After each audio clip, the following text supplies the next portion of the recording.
삶은 위대하고 복잡하고 각양각색이며 확정된 결과는 존재하지 않는다. 확실하게 정해진 것은 수학에나 있을 뿐 현실에서는 찾을 수 없다. 따라서 여기 소개되는 이야기 중에 그 어느 것도 유일하게 훌륭하거나 일반적으로 통용되는 진실이 아니다. 하지만 모든 이야기는 실화다. 책 읽는 다락방의 제이입니다. 우리는 가난한 사람이 노력해서 부자가 됐다. 장애가 있음에도 고난과 역경을 딛고 금메달을 땄다. 도넛 하나로 시장에서 건물을 샀다 등 세상 성공 신화들을 매스컴을 통해 많이 접합니다. 오늘은 이런 성공의 잣대와는 다소 거리가 있지만 그야말로 인간 승리라 할 수 있는 어느 심리학자의 이야기를 소개해 드릴까 합니다.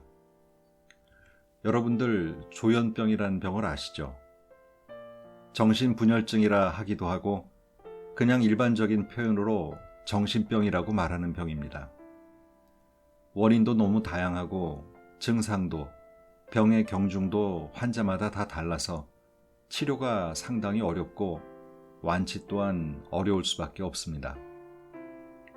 하얀색 벽에 침대만 있는 작은 방에서 일주일, 한 달, 1년, 10년을 생활한다고 상상해 보세요. 정상적인 사람도 미칠 수밖에 없는 그런 곳에서 정신병자에서 정상인으로 살기까지 어떠한 고통과 노력이 있었을지 상상이 가시나요? 나는 자주 죽고 싶었고 가끔 정말 살고 싶었다. 오늘 소개해드릴 책입니다. 출판사 생각정원에서 펴낸 책인데요. 이 책의 저자는 아르닐 레우뱅이란 노르웨이의 심리학자입니다. 잠깐 저자 소개를 드리면 아르닐 레우뱅은 2017년 오슬로 대학교에서 사회심리학 박사학위를 받았으며 성공한 작가이자 인기 있는 강연자로 활발한 활동을 펼치고 있습니다. 심리학자로서 또 병을 앓았다가 극복한 경험자로서 정신질환을 어떻게 다룰지에 대해 밝힌 노고를 인정받아 2004년 정신의학 치료에서 언론의 자유를 강화하기 위한 상을 받았으며 2009년에는 프리트 오르 재단에서 수여하는 자유표현 명예상을 받았습니다.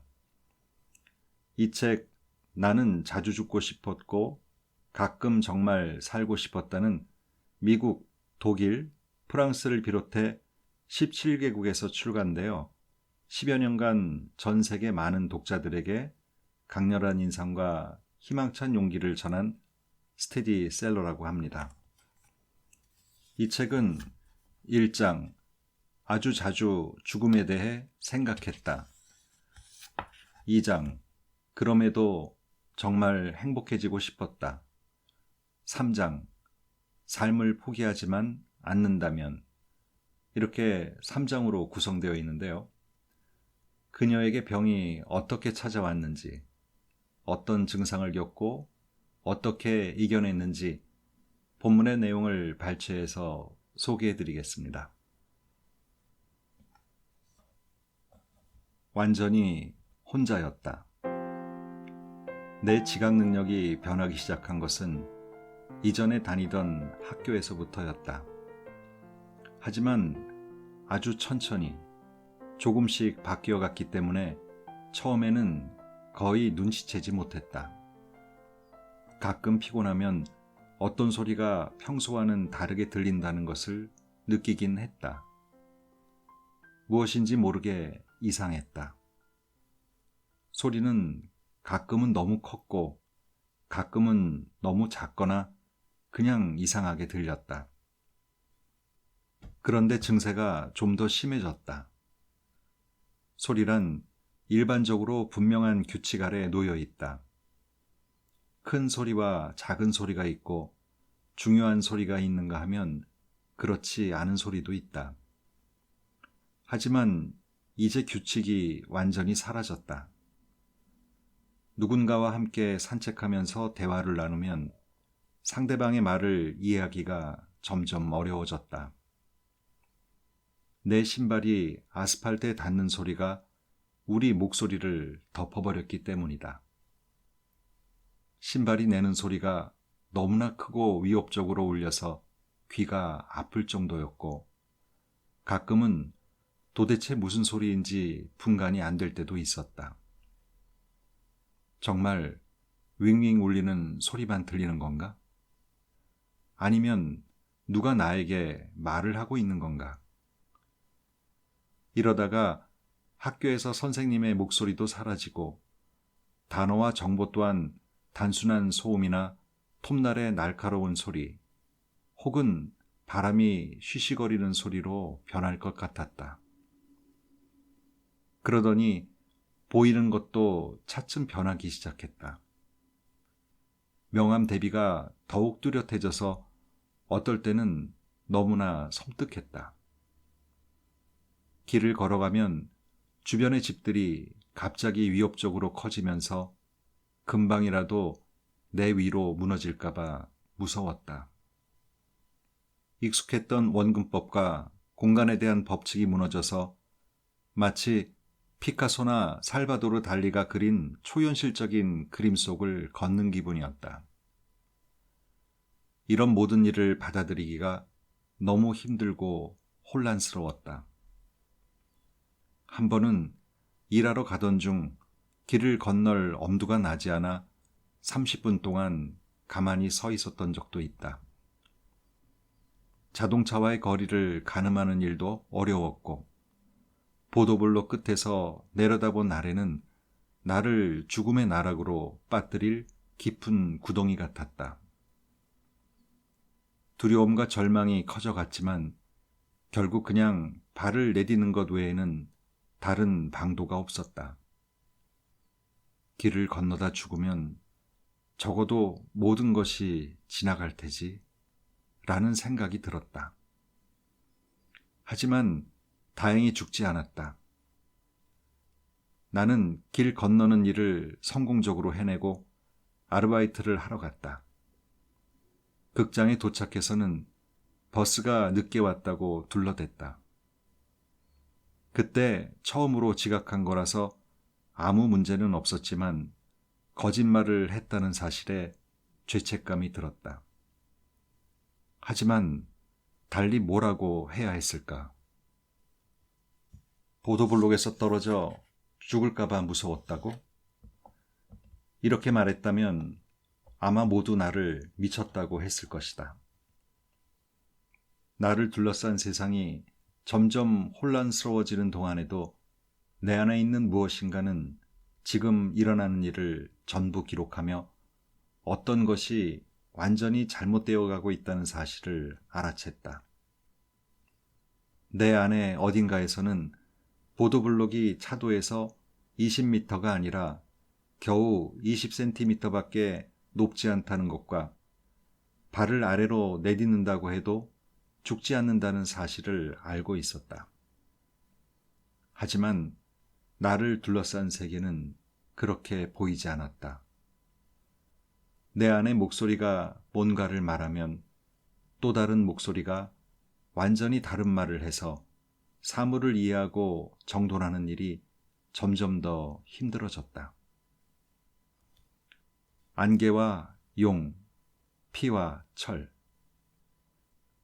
세상은 온통 회색 빛으로 변했고 내 감각은 헝클어졌으며 나는 사랑스러운 얌전한 소녀와 활기찬 삶 사이의 갈등 속에서 난감했다. 내가 맡은 역할은 너무나 답답해서 영혼은 항상 고통스러운 압박감을 느꼈고 더는 무엇을 어떻게 해야 할지 알 수가 없었다. 나는 용을 그렸다. 밤 하늘을 날아다니는 노란색 피조물을 한 장씩 그리거나 여러 그림을 연속으로 그려서 하나의 커다란 그림으로 완성시킬 때도 있었다. 나는 덜 자고 덜 먹기 시작했다. 살을 빼고 싶어서가 아니라 혼란을 통제하기 위해 스스로를 압박하고 싶어서였다. 그 무렵 선장이 등장했다. 나는 처음에는 일기를 마구 써내려갔다.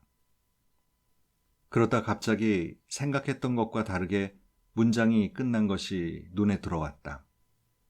나는 겁이 나서 이렇게 썼다. 누가 이 문장을 썼지? 그랬더니 그가 대답했다. 내가 썼어. 모든 것은 이렇게 시작됐다. 일기와 생각의 간격은 크게 벌어지지 않았고 생각과 말도 그리 멀지 않았다. 어쨌든 나는 그렇게 생각했다. 내 감각은 이미 오랫동안 뒤죽박죽 되었기에 사실상 다른 목소리를 듣는 것이 그리 먼 단계의 일은 아니었다. 아마 좀 더 이른 시기에도 이런 목소리가 들렸을 수도 있다. 하지만 그때는 이 모든 것이 아직 불분명했기 때문에 내가 무엇을 들었는지는 확실하지 않았다. 멀리서 들리는 웅성거리는 소리, 쉬쉬거리는 바람 소리, 떠들어대는 사람의 목소리 같기는 했지만 단어를 하나씩 떨어뜨려 구별하기는 어려운 소리, 혹은 누가 하는 말인지 알아낼 수 없는 소리들. 그런데 이제는 전혀 의심할 필요가 없었다. 말하는 사람은 바로 선장이었다. 그는 매우 또박또박 말을 했다. 절대 오해가 없게, 분명하게 말했다. 명색이 선장이라 그런가? 선장들은 명령을 내리는데도 익숙하다. 하지만 이 선장은 친절하기까지 했다. 어쨌든 처음에는 그랬다.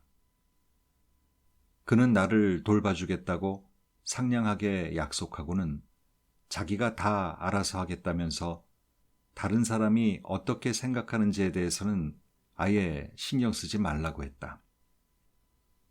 그는 자기보다 나를 잘 아는 사람은 없을 거라면서 내 꿈과 희망을 들려줌으로써 이를 증명해 보였다.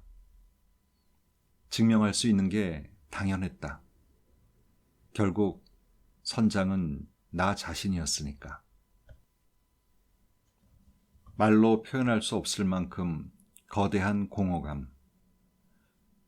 사춘기 소녀로서 나는 아무것도 제대로 돌아가지 않는 엄격한 폐쇄병동에 갇히고 소중했던 모든 것을 빼앗긴 이후 내게 남겨졌던 것이 무엇인지 확실히 알고 있다. 나는 친구와 통화도 할 수 없었다. 엄마와 언니들 중 한 명과 겨우 일주일에 한 차례씩 통화할 수 있었고 이들이 방문하는 일은 허락됐다. 나는 자해를 할 수 있는 어떤 것도 가지고 있을 수 없었다. 여기에는 천장에 달려있는 백열등을 포함해서 거의 모든 물건이 포함됐다. 병원에서는 내 병이 만성적이라 통보하여 미래에 대한 꿈과 희망을 빼앗아갔다. 그렇게 나는 그곳에 갇혔고 단 한 가지만 가질 수 있었다. 그것은 공허함이었다. 말로 표현할 수 없을 만큼 거대한 공허함이었다. 공허함은 고통처럼 내 몸에 숨어들었다. 지루함과 절망으로 가득했던 나는 내 안에서 느껴지는 빈 곳을 최소화하려고 노력했다. 말하자면 빈 곳을 채우는 것이었다. 선장이 여전히 화를 내면서 그곳에 있었기 때문에 나는 감히 점심과 저녁 식사 중에 더 많이 먹을 기회를 엿볼 수 없었다. 그래서 나는 다른 일에 집중해야만 했다. 처음에는 화장지를 삼켰고 그 다음에는 냅킨과 매트리스 스펀지와 양말을, 마지막에는 심지어 벽지까지 뜯어 입안에 구겨 넣었다. 유리섬유가 건강에 유해하고 맛도 없다는 사실은 잘 알았지만 벽지는 속에서부터 갉아먹혀버린 나의 빈 곳을 채워주었다. 한 번 더 강조하자면 당신아는 내가 무슨 짓을 하는지 이해하지 못했고 간병인과 간호사에게 내 행동에 대해 이성적으로 설명하지도 못했다. 한참을 고민해도 말이다. 당신네 벽지를 뜯어먹어서 정말 죄송해요. 그런데 난 속이 너무 텅 빈 것 같고 많은 것을 잃은 느낌이에요.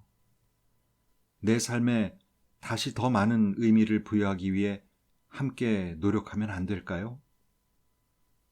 나는 이렇게 관계를 스스로 파악하거나 설명하기 위해 적절한 단어를 찾는 일이 어려웠다. 나는 벽지를 먹었다. 끝. 이것을 해석하는 일은 병원 직원과 심리학자의 임무였다. 그들도 나와 마찬가지로 많은 것을 이해하지 못했다. 사실 그들은 처음부터 내가 조현병을 앓는다는 것을 알고 있었다. 관심받고 싶다는 추하고 이해할 수 없는 욕망. 욕망이 사라지는 여러 이유 중 하나는 치료를 받는 과정과 일상적인 세상에서 사람들과 마주하는 방식 때문이다. 하지만 다른 한편으로는 금지되거나 수치스러운 욕구에 대한 두려움과 싸워야만 하는 사람에게서 종종 더 강하게 나타나는 공포 때문이다. 우리는 이로써 빼앗긴 언어의 핵심에 도착했다. 이것은 전혀 쉽지 않음에도 항상 존재한다. 종종 무의식적이긴 해도 사람들이 절대로 시인할 수 없는 무언가에 대한 부끄러움에 일그러진 모습처럼. 예를 들어 외롭다는 것, 누군가 자신을 봐주기를 바란다는 사실을 인정할 수 없는 것처럼. 나는 한 가지는 매우 빠르게 배웠다. 내가 두렵고 슬프고 외롭고 상태가 별로 좋지 않다고 병동의 직원에게 말하면 그들은 항상 무엇인가 다른 것을 생각해 보라고 말했다. 예컨대 휴게실에 앉아서 다른 환자들과 카드놀이를 하거나 책을 읽으라고 말이다. 내가 필요한 것은 이런 게 아니었다. 이것은 두려운 목소리가 야기하는 고독한 혼란과 엉클어진 충동을 싸워 이기는 데는 아무 도움도 되지 않았다. 직원들도 분명 이런 사실을 알았다. 하지만 이것이 그들이 낼 수 있는 시간이었고 나에게 해줄 수 있는 일이었다. 심리치료소는 예나 지금이나 직원은 턱없이 부족한 반면 환자는 넘쳐나서 상태가 나쁘다거나 슬프다고 말하는 모든 환자를 돌볼 시간을 충분히 낼 수 없기 때문이다. 어쩌면 그들은 내게 좀 더 자립적인 생활을 가르치려고 했는지도 모른다. 그럼으로써 내가 어떤 어려움이 있을 때마다 매번 그들에게 조르르 달려가는 대신에 혼자서 상황을 해결할 수 있는 나만의 전략을 개발하도록 말이다. 그들이 정말로 이렇게 생각했다면 매우 이성적인 것이다. 되돌아보면 그들은 정말 옳았다. 정확히 나는 그런 것이 필요했기 때문이다. 하지만 나는 전략이 없었고 나를 둘러싼 혼란도 제대로 납득하지 못했다. 그렇기에 지원과 도움이 필요했다. 나는 자립이나 전략을 스스로 학습할 수 없었다. 면허증에 잉크도 마르지 않은 생초보를 혼자 차에 태운 뒤 문을 닫으면서 그래, 그럼 한번 잘 타봐. 이성적이고 조심스럽게 운전하는 법도 배우고 라고 말하는 사람은 아무도 없다. 그러는 것은 완전히 무의미하며 무책임하다. 내가 정신질환을 앓는 내 머릿속에서 벌어지는 일을 혼자서 파악하고 더구나 내 삶과 혼동, 현실을 해결할 올바른 전략을 강구하기를 기대하는 건 역시 무의미하고 무책임했다. 나는 전략을 찾지도 않았고 찾을 수도 없었다. 결과는 뻔했다. 외로움이 점점 불어나고 목소리가 계속해서 커지고 대화를 나눌 누군가가 필요할 때면 나는 칼로 손목을 그었다. 병원 직원이 이것을 보지 않고 지나칠 수는 없었다. 완전히 못 볼 수는 없었다. 어쨌든 그들은 방에 흩어져 있는 유리 조각을 쓸어 담고 상처를 치료해야 했기 때문에 얼마 동안은 내 옆에 있었다. 어떤 직원들은 흐르는 피를 봤을 때에야 비로소 내가 정말 잘못 지내고 누군가 필요하다던 말이 진심이었음을 깨닫기도 했다.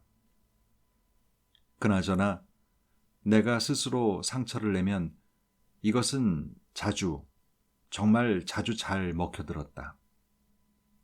물론 자해가 항상 효과가 좋은 것은 아니었지만 어쨌든 말로 할 때보다 훨씬 효과가 컸다. 말은 통할 때가 거의 없었기 때문이다. 이 시기에 내가 내뱉은 말의 가치는 굉장히 낮았기에 시간이 지남에 따라 행동으로 보여주는 수밖에 없었다. 변한 것은 없지만 무엇도 예전 같지 않았다. 우리는 정말 서로 이야기를 나누고 싶었다. 우리 둘 다. 함께 대화를 나누고 연락을 하며 다시 친해지고 싶었다. 그 아이가 애쓰고 있는 것이 눈에 보였다. 나도 애썼다. 우리는 이전에 질병이나 입원은 물론 역겹게 느껴지는 모든 것에 대해 말할 수 있었다. 적어도 당시에는 모든 것에 대해 이야기를 나눌 수 있는 제일 친한 친구였기 때문이다. 하지만 이제 그때 같은 친밀함은 없었다. 대화를 시작하기 위해 이런 주제를 꺼내기에는 부담이 너무 컸다. 나는 여태 전혀 상상해보지 못했던 가혹한 현실을 겪었고 고립, 환자를 결박하는 침대, 자해, 행동화, 고함을 질러대는 내면의 목소리로 이루어진 세계를 경험했다. 내가 아직 건강했을 때 누군가 나에게 이런 이야기를 했다면 분명 충격을 받고 두려움에 떨었을 것이다. 나는 친구를 놀라게 하거나 괴롭히고 싶지 않았다. 게다가 내 병에 대해 말하고 싶은 생각도 들지 않았다. 지금 이 순간에는 이런 드문 기회를 건강한 것을 위해 이용하고 싶었다. 병을 비롯해 사람들이 말하지 못하는 모든 것에 대해 우리는 이야기를 나누지 못했다. 적어도 그때는. 우리에게는 비교적 가벼운 출발점이 필요했다. 하지만 우리는 더는 공동의 현실 속에서 살지 않았다. 내 친구는 학교에 다니고 있었지만 나는 학교를 그만두었기 때문에 학교 생활도 중립적인 대화 주제가 아니었다. 그리 심각하지 않은 병원의 일상에 대한 자연스러운 이야기도 병원의 폐쇄병동에 갇혀본 적이 없는 사람들에게는 너무나 생소했다. 결국 우리가 얼마나 다른 세상을 살고 있는지를 더욱 선명하게 드러낼 뿐이었다. 나는 극장에도 가지 않았고 텔레비전도 거의 보지 않았고 라디오도 듣지 않았고 음악도 거의 듣지 않았다. 아무 곳에도 가지 않았고 무엇인가를 하지도 않았다. 내 친구의 경우는 당연히 달랐다. 그래서 친구가 자기 생활에 대해 조금 이야기하는 동안 나는 듣고만 있었다. 하지만 우리는 이것이 얼마나 일방적인지를 깨달았다. 완전히 분리된 두 개의 세계였다. 아직도 둘 사이에 함께 공유할 것이 있었다면, 그리고 우리가 이런 것을 나눌 때 서로를 연결해주는 무엇인가를 찾을 수만 있었다면 좋았을 텐데. 우리는 온 힘을 다해 노력했지만 결과는 그리 성공적이지 못했다. 병의 진단명이 아니라 아른힐이라는 이름으로 나를 기억해주는 친구. 나는 그 친구를 사람으로서 그리워했다. 그 모습 그대로의 그 아이를 그리워했다. 과연 그 아이는 예전 그대로였다. 우리가 함께 공유했던 것은 우리에게만 속하고 우리에게 특별한 의미를 주기 때문에 그 아이를 다른 사람으로 대체하기란 불가능했다. 얼마나 그 아이와 만나고 싶었는지 모른다. 하지만 바로 이런 이유에서인지 그 아이를 만나 함께 시간을 보내면서도 마음이 아팠다. 우리가 예전처럼 가깝지 않다는 사실이 내 마음을 너무 아프게 했다. 우리가 서로 다른 곳에 있었기 때문에 그리움이 외부에서 오는 감정인 경우에는 이를 받아들일 수 있다. 하지만 지금 함께 있으면서도 서로에게 다가가지 못하는 상황은 그냥 아프기만 할 뿐이었다. 예전과 변한 것은 없지만 무엇도 예전 같지 않았다. 나는 그곳에 있지만 동시에 사라져버린 무엇인가를 아쉬워했다. 모든 것이 너무나 복잡하고 슬펐다. 나는 이런 슬픔을 이해하지 못했고 내 앞에 쌓여가는 혼란이 당황스러웠다. 얼마 후 나는 다시 입원했다.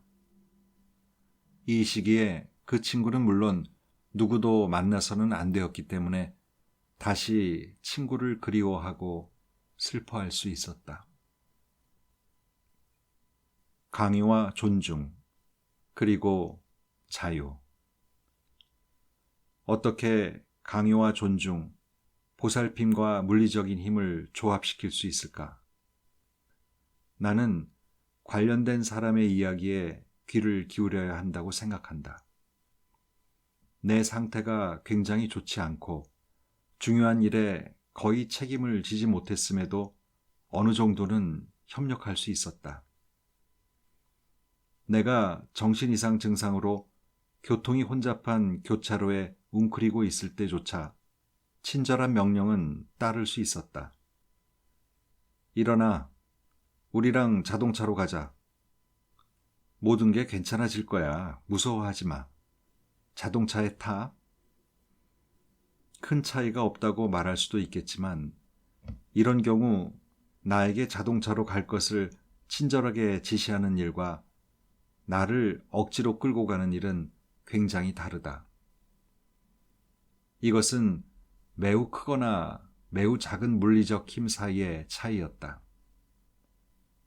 이것은 우리가 의사를 기다리는 동안 나를 대하는 일이 훨씬 쉬워지도록 신중한 믿음을 깔아놓는 것이기도 했다. 나는 항상 도움받기를 원했기 때문이다. 그리고 나는 항상 협조하고 싶었다. 그렇다고 내가 늘 이렇게 행동한 것은 아니다. 이렇게 하지 않은 때가 매우 많다.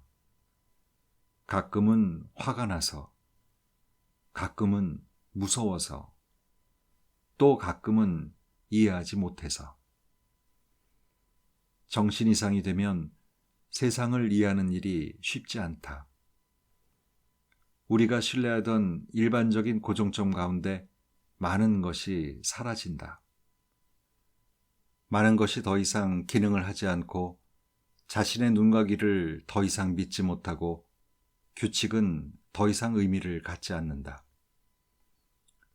권력을 쓰는 일은 쉽다. 하지만 그것에서 음악이 만들어지지는 않는다.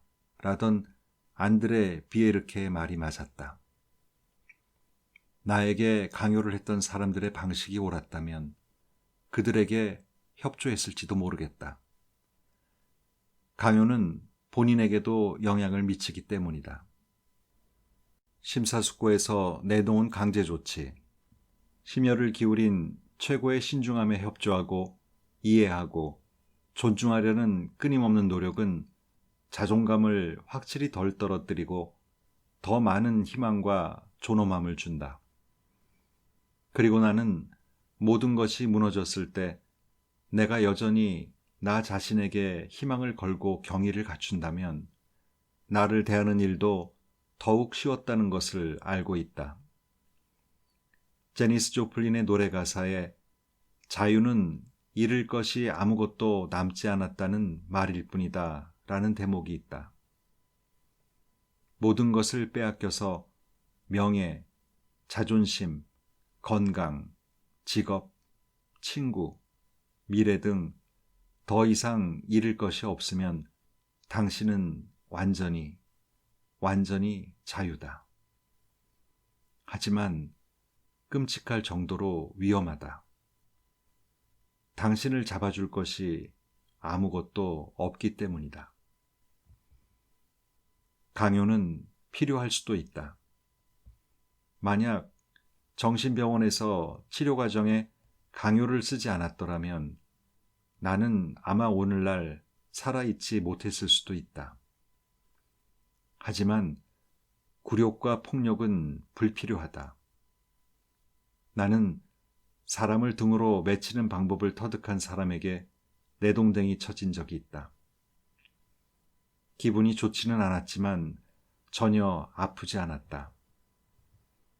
또 한 번은 사람들이 나를 문턱으로 질질 끌고 가다가 내 머리가 바닥에 부딪힌 적도 있다.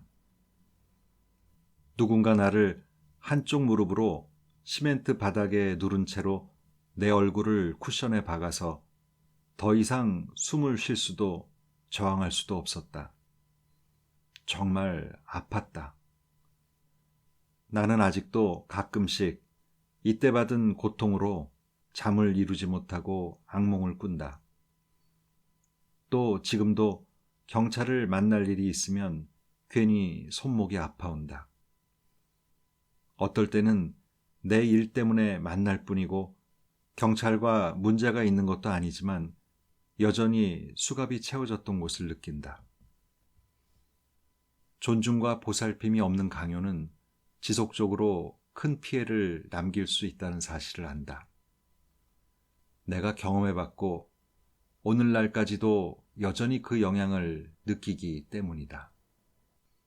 나는 존중하는 동시에 강요할 수 있다는 사실도 안다. 환자라는 직업을 가진 사람들. 내가 다시 건강해지는 데에는 오랜 시간이 걸렸다. 믿지 못하겠지만 정신질환은 그나마 잘 알려진 병이기 때문에 이 병에 걸렸다는 사실을 알게 되면 약간의 안도감을 느끼기도 한다. 나는 다행히 이 점을 이해하는 치료사를 만났다. 그녀는 마치 오슬로 시내 전화번호만큼 두꺼운 내 증상과 병력, 환자 차트를 보고는 다른 사람들이 나를 건강하다고 여길 때까지 어느 정도 시간이 필요할 거라고 했다. 이 말에 나는 안심했다. 나에게 아직 시간이 있다는 말이었기 때문이다. 그 외에도 내가 무서워하는 것이 무엇인지를 치료사가 말해준 것도 정말 좋았다. 스스로 다시 완전히 건강해졌다고 느끼려면 아직 한참 남은 것 같은데도 자칫 병이 호전된 기미를 보이면 우리가 속한 체계에서는 유감스럽게도 치료받을 권리를 잃고 퇴원을 당하게 된다. 의사가 누군가를 괴롭히려 하거나 멍청해서가 아니라 한 환자에게 나눠주는 치료 시간은 결국 또 다른 사람을 도울 수 있는 시간이기 때문이다. 다행히 모든 곳이 그렇지는 않았다. 몇몇 병원에는 적어도 도움이 너무나도 절박하게 필요한 환자를 위해 장기간 보호를 제공할 자리가 충분히 있다. 아직 환자였을 때 나는 항상 내 상태가 조금이라도 나아지면 혹시라도 보호 조치를 잃을까봐 두려웠다. 마지막으로 응급실로 실려갔을 당시 나는 그때가 마지막 일이라고는 전혀 예상하지 못했다. 나는 모든 것이 정말 끝났다고만 믿었다. 상황이 약간 좋아졌을 때였다. 나는 파트타임 일자리를 구했고 더 이상 약도 먹지 않았으며 무엇인가 이성적인 일을 하려고 노력했지만 결국 다시 침대에 결박당했다. 모든 것을 포기하고 싶었다. 더 이상 방법이 보이지 않고 죽고만 싶었다. 내가 했던 일들이 모두 수포로 돌아갔기 때문이었다. 아무리 열심히 일하고 많이 노력했어도 말이다. 항상 목소리와 혼란과 안개가 살아났고 나는 내 감각을 다시 믿지 못했다. 나는 결국 침대에 달려있는 끈이 모든 것을 정리하고 맡아줄 때까지 혼란 속에 갇혀버렸다. 모두 쓸모없었다. 나는 그렇게 믿었다. 이번이 마지막이라는 사실을 몰랐기 때문이다. 그때가 정말 마지막이었다는 것을 깨닫기까지 수년이 걸렸다. 나는 다시 그곳으로 돌아가지 않았다. 하지만 그 당시에는 그걸 몰랐다. 사람에 따라 변화가 중요하다. 내게는 건강해지기 위해 일을 하는 것이 중요하고 올바른 조치였다. 분명 모든 사람에게 이것이 맞지는 않을 것이다. 이 점을 기억해 두어야 한다. 내가 조현병에 걸렸을 때 사람들은 이 병이 만성적이라면서 내가 다시 건강해지는 일은 없을 거라고 했다. 병이 진행되면서 이런 말을 반복적으로 들었다. 바로 이런 이유 때문에 어떤 사람은 알약을 만드는 일에 적합한 것이다. 하지만 내게는 알약 만드는 일이 전혀 좋은 조치가 아니었다. 희망이 보이지 않는 일에 계속 집중하는 것은 나에게 해를 입히기 때문이다. 그래서 아무리 심각한 진단을 받더라도 사람들에게 회복 가능성이 있다고 믿음을 주고 희망을 퍼뜨리는 일이 굉장히 중요하다. 아팠을 때 나는 이런 희망이 얼마나 소중한지를 스스로 깨달아야 했다. 그래서 이제는 내가 사람들에게 이런 희망을 전달하고 싶다. 어떤 사람들은 말기암에 걸렸어도 치료가 된다. 병에 걸렸어도 오래 사는 사람이 있는가 하면 매우 빨리 죽는 사람도 있다. 조현병의 경우에도 마찬가지다. 어떤 사람은 내내 심한 증상에 시달리고 어떤 사람은 자살을 감행하기도 하고 어떤 사람은 사고로 죽기도 한다.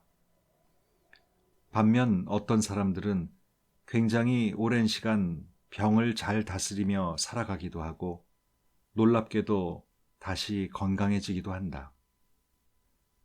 건강하기를 바라는 사람은 그 희망이 현실적이든 아니든 희망을 품을 권리를 가져야만 한다. 지금은 이미 결과를 알기 때문에 내가 다시 건강해질 가능성을 품고 있었다고 쉽게 말할 수 있다. 하지만 내가 방에서 완전히 세상을 등진 채 벽지를 뜯어먹을 때는 이렇게 믿은 사람이 거의 없었다.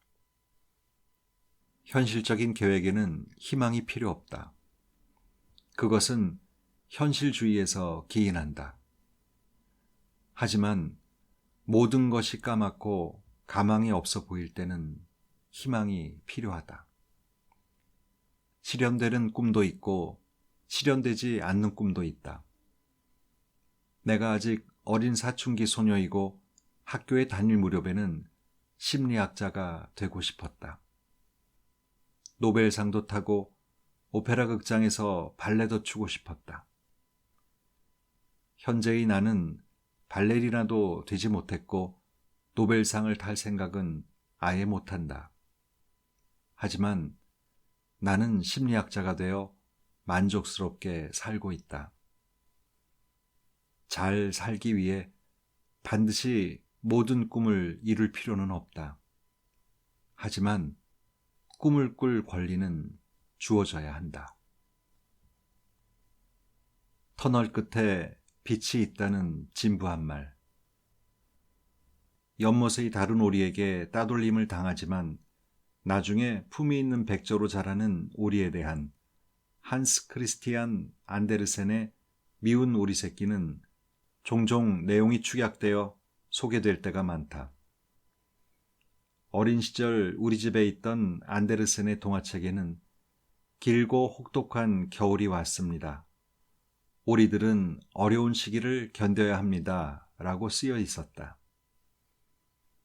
기나긴 겨울에 대해 딱 한 문장이 적혀 있을 뿐이었다. 하지만 사실 안데르센은 여러 장에 걸쳐 겨울을 묘사했다. 안데르센은 오리가 어떻게 기만당하고 이용당했는지, 얼마나 많은 위험에 처했는지를 길게 이야기했다. 무엇보다 오리가 얼음 속에 갇혀 얼었을 때 착한 농부를 만나 구출됐다는 문장은 너무나 아름답다. 농부는 오리를 집으로 데려가 난로 앞에 앉히고 몸을 녹여주었다. 농부의 아이들이 오리와 놀려고 하자 오리는 아이들이 자기를 괴롭힐까봐 무서웠다. 오리는 푸드덕거리며 날다가 우유통에 부딪히는 등 집안을 온통 뒤집어 놓은 뒤에 문틈으로 도망갔다. 세상에서 오랫동안 나쁜 일을 겪은 사람은 좋은 것이 있어도 쉽게 알아보지 못한다.